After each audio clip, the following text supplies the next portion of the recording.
Donald Trump officially began his second term as president on January 20, 2025, and within hours his administration announced a series of executive orders that are already making waves, from restructuring foreign aid and imposing tariffs to granting clemency and revising federal policies. These decisions are sparking debates across the country and beyond. In this video, we'll break down 6 of the most talked about executive orders from Trump's early days in office, their potential impact, and why they are causing both support and controversy. The very first thing we're going to talk about is restructuring of US aid.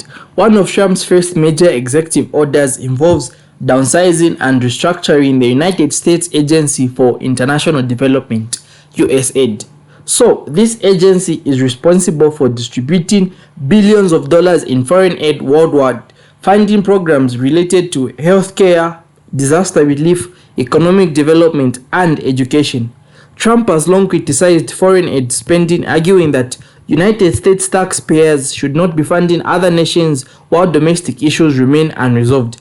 Under this executive order, foreign aid programs will be significantly reduced, USAID's workforce will be downsized, and funds may be redirected to domestic projects.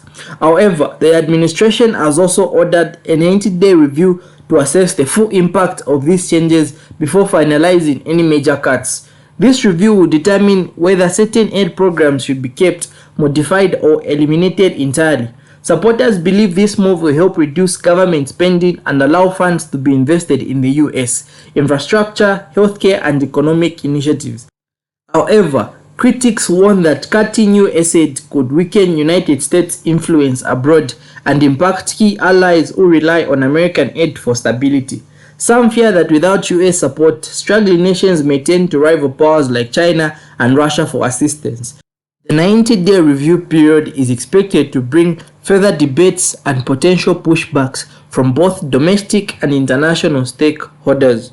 The next thing we're going to talk about is new tariffs on imports. Before diving into the details, a tariff is a tax imposed on imported goods, making foreign products more expensive and encouraging domestic production.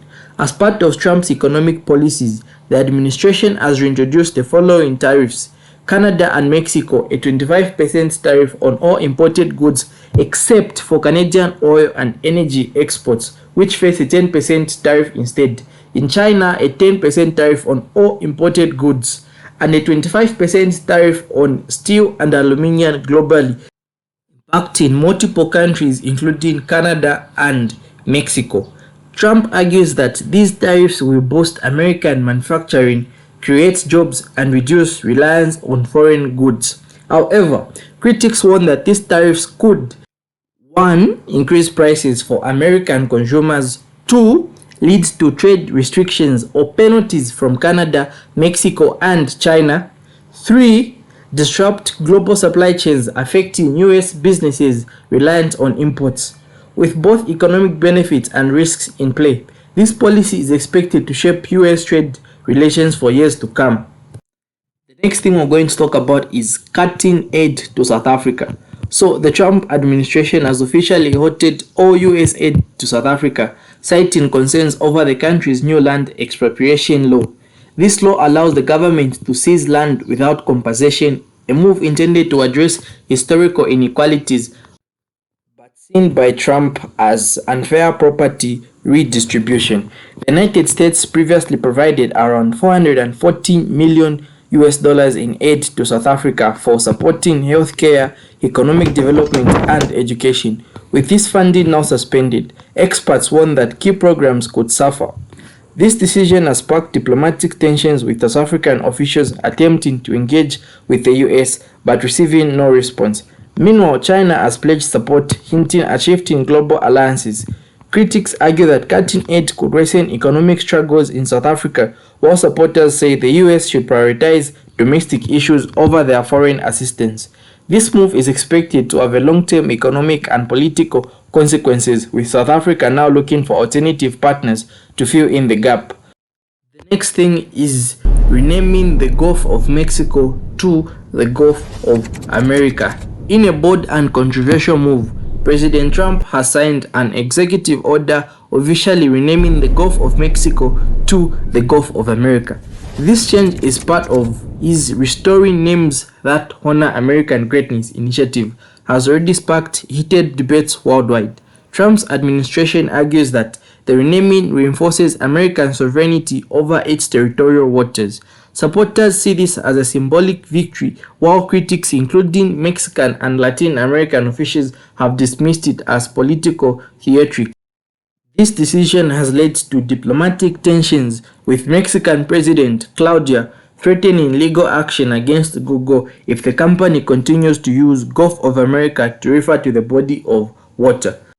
Even celebrities are joining the conversation. For example, the rapper T-Pain humorously suggested renaming Wisconsin to Wisconsin in response to the controversy. The next thing we're going to talk about is clemency for January 6th defendants.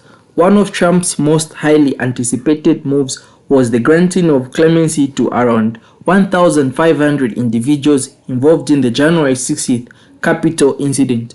During his campaign, Trump repeatedly hinted at pardoning those charged for convicted for their participation in the events of January 6th, arguing that they were being unfairly prosecuted. Supporters see this as a necessary act of justice, claiming that many of those involved were non-violent and politically targeted. And lastly, but not the least, Trump's executive order on gender policies. As part of his inauguration speech, President Trump outlined an executive order that establishes biological sex at birth as the defining basis for gender policies. This includes guidelines for medical procedures. While supporters of the order believe it provides clear and consistent standards for government record and programs, others express concerns about its potential impact on access to healthcare and individual rights. Legal challenges are expected as this issue continues to generate widespread debate. What do you think about these changes? Let us know your thoughts in the comment sections, and remember to like, share and subscribe for more updates on important political developments.